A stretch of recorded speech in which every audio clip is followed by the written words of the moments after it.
Comme promis, je vous envoie un petit tutoriel pour découper sur fond blanc. La première étape, c'est de cliquer de droit sur l'item, sur la photo, puis ensuite d'aller avec Open with Photoshop. De cette façon-là, on évite d'ouvrir le logiciel puis d'importer la photo. On fait une pierre deux coups.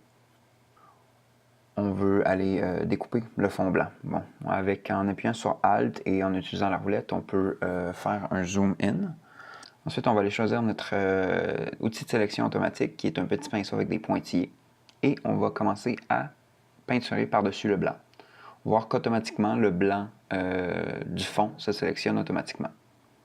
Ensuite, on va réajuster la grosseur de notre brush et on va aller choisir tous les petits détails qui restent. C'est important de savoir que la sélection, c'est une sélection qui est sommaire. Ce n'est pas une sélection qui est en détail.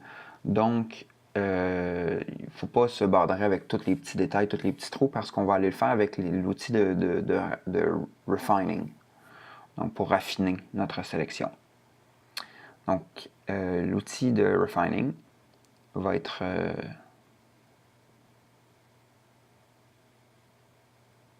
sous Select Mask.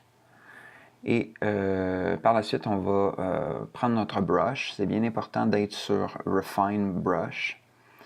Et on va commencer à peinturer partout autour de la sélection. Et on va voir qu'automatiquement, l'intelligence artificielle de Photoshop va être capable de détecter le fond par rapport à l'item et va adoucir beaucoup les edges de notre item, ce qui va nous donner l'impression que l'item est sur le nouveau fond sur lequel on va venir le placer ou sur le fond adouci ou peu importe qu'est-ce qu'on va faire avec l'item, comment on va le découper. Ça nous adoucit vraiment beaucoup la sélection. Une fois qu'on a passé sur pas mal tous les edges, les contours, on va aller augmenter le slider de Smooth.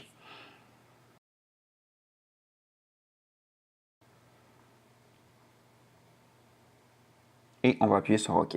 Présentement, on a une sélection qui est à l'extérieur de l'item, puisqu'on a peinturé sur le blanc, parce que le blanc est beaucoup plus facile pour l'ordinateur à détecter que tous les contrastes dans l'item lui-même. Donc, ce qu'on veut faire, c'est choisir l'item. On va aller faire clic de droit sur la sélection, et après ça, Select Inverse. Une fois qu'on a fait Select Inverse, c'est maintenant l'item du centre qui est sélectionné. Donc, ce que je vais faire, c'est CTRL-J, et ça va me créer un nouveau layer. Comme on peut voir, en désélectionnant le background, j'ai pu vous montrer que maintenant on a un item qui est séparé et on a un background. Donc si j'éteins l'item comme là, ou je le rallume, on peut voir qu'il n'y a pas de différence entre les deux parce que mon item est parfaitement découpé sur un autre layer. Ce que ça va me permettre de faire présentement, étant donné que le fond est tout plissé et qu'on n'avait pas repassé le background, c'est d'aller adoucir complètement notre background. Pour faire ça, ce que je vais faire, c'est que je vais sélectionner mon background. Ensuite, je vais élargir un peu ma sélection.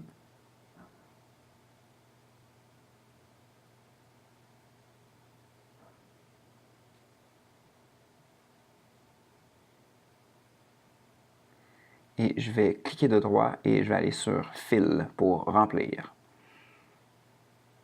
Et je m'assure qu'il est à Content Aware. Et si vous regardez sur le background, on va pouvoir voir que l'item a complètement disparu ou presque.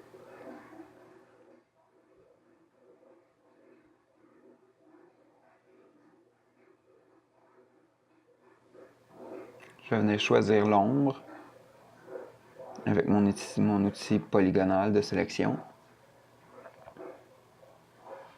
Et je vais faire encore une fois remplir ou fill. Là, je me retrouve avec un genre de grabouillis un peu pas très esthétique. Mais ce que je vais faire, c'est que je vais aller dans Filtre, Blur, Gaussian Blur. Et je vais aller augmenter la force de mon Gaussian Blur, à peu près à 40. Puis en rallumant mon item, on se rend compte que le fond qui était plissé est rendu tout adouci à cause du blur. Le blur qui est un flouté qui est rajouté. En appuyant sur CTRL-T, je peux contrôler la grosseur de mon item avec une boîte de sélection. Si vous voulez qu'il reste de façon proportionnelle, on appuie sur Shift, puis ensuite, en déplaçant l'item avec les coins, l'item va grossir de façon proportionnelle.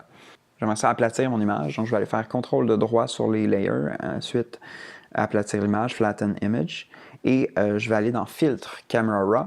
Et là, à partir de là, je peux contrôler les contrastes de mon item. Ce que je vais faire, c'est que je vais augmenter mes blancs, je vais diminuer mes noirs, je vais mettre un peu de clarité.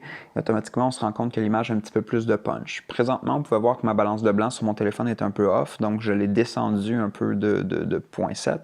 Et je me retrouve avec une photo qui a pas mal plus de punch au niveau des couleurs, du contraste et de tout. Alors ensuite, je vais faire CTRL-ALT-S pour aller sauvegarder.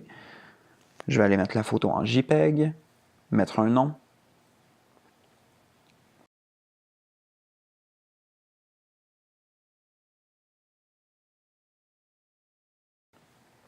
Et présentement, je vous montre le avant, après.